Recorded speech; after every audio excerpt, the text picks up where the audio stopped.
Hello, everyone. I'm Martha, and I'm going to be facilitating tonight. How is everyone? Good. Good. Great. So I figured I'd start with a few group rules. Nothing that anyone hasn't heard before. Be considerate and respectful of everyone, and mindful of confidentiality. Whatever shared here stays here. Nothing that we all aren't familiar with. And then a little bit of an icebreaker. Everyone can choose dog or cat, and why. And it's hard. And you think it's easy because I thought I had the answer, and I was going to say cat because they like to cuddle, and you don't have to, I don't know. But and then it changed. So I mean, the dog likes to cuddle and the cat doesn't, but then the dog, you have to, go around and walk around and pick up their poop. And so I'm I'm gonna have to say dog for the snuggle factor. So how about you guys? Dog or cat, and why? Cat. I like that they're self-sufficient. I would have an abundance of cats if my boyfriend would let me. Um, the cats I have now like to cuddle with me, so I do enjoy that. And I mean, I guess they just, I mean, they're on their own. If they want attention, they come to you. If they don't, then they'll just mind their own business. So I kind of like cats for that reason. Respect that, right? I'm gonna say dog just because I am allergic to cats, so I kind of have to pick dogs. Valid reason. Valid reason. I have 3 kittens that are going to be 6 months old tomorrow. So obviously I'm a cat. I cannot answer this question because I own both dogs and cats. Same. I think I want to go towards cats, but specifically one cat in particular, because he was a cuddle bug, and yeah, I would give my whole life for this cat. So probably cats if I was on the line, but Right? It's I hard. love my dog equally for sure. I don't want to exclude her. You start having a moral dilemma whether you like.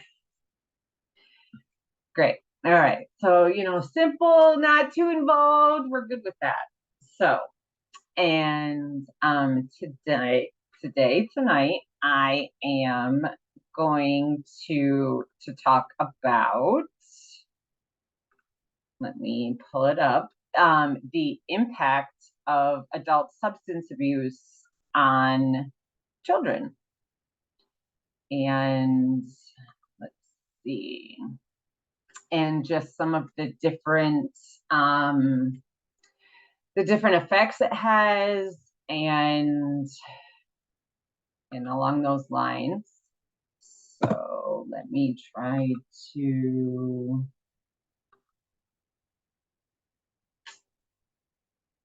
be difficult. There we go.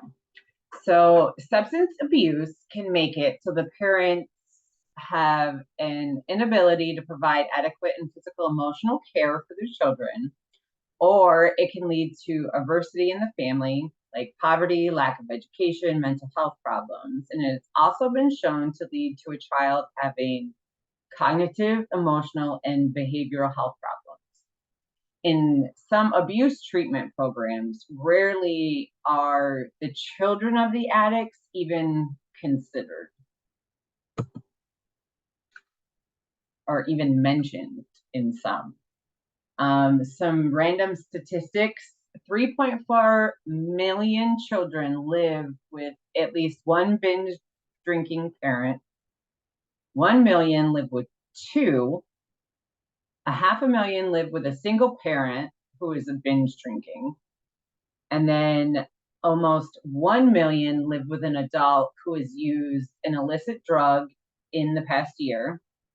335,000 live with a parent who is drug dependent, and 430,000 children live with a problem drinker who also uses drugs. So a combination of both.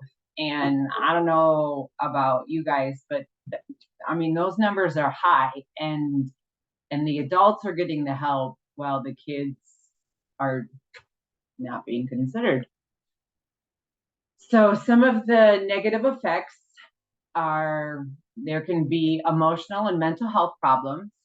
They can experience depression, anxiety disorders, OCD, overachievement, the constant need to please others, fear of harm coming to their family if, you know, people find out, and other attachment related psychological adjustments, or just symptoms of depression, fatigue, listlessness, no interest in pleasure. They'll often experience any kind of different psychosomatic illnesses and complain of not feeling well. They experience some of the knockoff effects of the parental substance misuse. They deal with the blowback of emotions, the silence, trust, the stigma around it, child abuse, neglect. They eventually can develop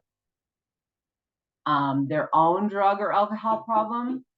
They tend to be involved in sexual relationships earlier and have relationship problems later in life. There's more conduct and behavioral problems, low self-esteem, social isolation. They deal with phobias.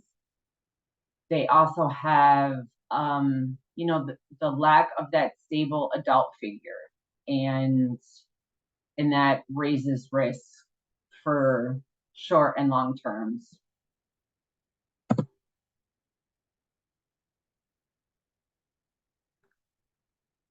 And children of addicts are more apt to be exposed to violence, abuse, neglect, financial problems, or even malnourishment.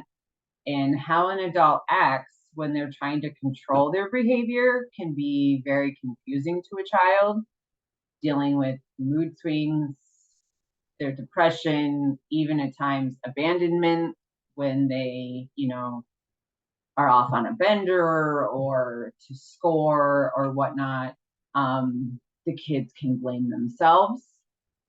This all can have an alarming effect on the child. Not only are they at higher risk of becoming addicts themselves, but some other behavioral problems could be, they could be mean to others, keep to themselves, act like a parent before they need to, get into trouble at school, failing grades, trouble sleeping and have nightmares, miss a lot of school because of lack of parental supervision, constant worry and anxiety about what will happen next, and feeling helpless and scared and feel bad about themselves, or just be overall sad and angry and cry a lot.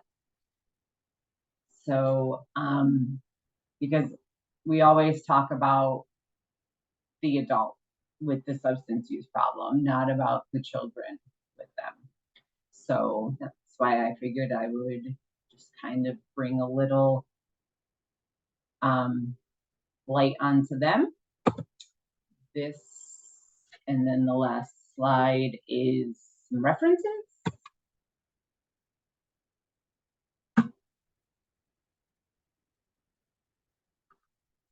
Oh, I can stop sharing. Does anyone have any thoughts, comments?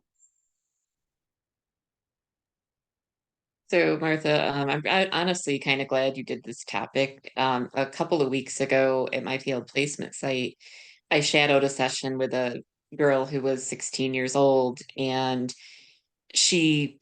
her mother was an addict, had a substance use disorder for pretty much her entire life. And she was the oldest of six siblings and pretty much took care of them.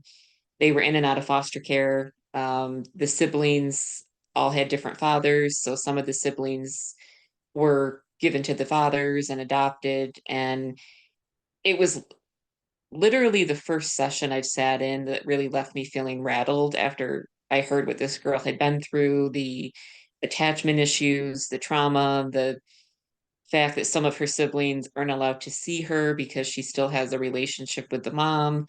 And the mom is still, has a substance use disorder. Um, I worry about her, honestly. She has some suicidal ideations, admits to self-harming, um, just has a very bleak outlook on life. And it was just very sad to hear she really didn't have a childhood. She was a parent. She described being 5 years old and making her brothers and sisters breakfast while her mom was strung out in another room. Um, Sometimes they didn't have food in the house. And it really just, like I said, I think this is not a subject that really gets touched on nearly enough as it is. And it is something that there needs to be better resources to help families and especially help children who are in this situation. And I appreciate that because I feel the same way. It's, there's things that you don't even think about that this child is going through. And really, I've done so much research on addicts, and they're on paperwork, there's kids aren't even listed, and they're just kind of left. And it's one of those reasons why you went in, well, at least I went into the field to give the kids a voice. And so yeah, thanks for sharing. I think the main thing that I kind of took away from that is there's not a lot of trauma therapists even out there to work with these kiddos who are experiencing these massive shifts within their life, whether it's, having a parent with a substance abuse issue, whether it be alcohol or drugs or, other substances, gambling, sex addictions. Like there's so many different assets, yeah, I think this is what I'm trying to use. I don't know. But it's just, there's a lack of an environment to help these kiddos, whether it's the education compared to the actual therapists that are in the field who are trained for the kids. So I feel like it's just an overarching problem that's hopefully going to be fixed, but it's a big fix. Right. I mean, I know I personally am a child of an alcoholic. So going through that, I mean, seeing even just how different I came out than my siblings is amazing. Like the difference is just phenomenal. And I've actually just purchased a book that someone's like being the the adult daughter of an alcoholic or something like that I'm about to dive into. So yeah, but yeah, thank you for sharing. I also think that it's important for children, other family members to be involved in treatment in a way. Because it's like they always say, it's like a family disease. You suffer with the person, you see what they go through, their downfalls, triggers, abuse, all that. And I too come from a parent who used substances. So I know how it is, and I know the lack of treatment, or I didn't receive anything. So I know how it is. Thankfully, me and my siblings didn't develop any habits. But it's always something that sticks with you, even though you think it doesn't. Like certain things can just like trigger you to think back to your childhood, and then you get that state of depression or all that. So I think it's very important for kids to be in therapy as well, just so they can kind of cope with all of that, so they don't develop those symptoms when they get older, or have ways to learn to cope with them, so that way they can live a healthy life and not continue on with that constant cycle. Definitely. Yeah, I also think there just needs to be more just training for either like school counselors or social workers like dealing with this topic. There's like a lot of kids that are like ODing right now, and there just needs to be like some more information, whether it's being taught in the classroom or like during like sessions, counseling sessions, if maybe it should be like mandatory in high school to go to one, just so we can hopefully like address this.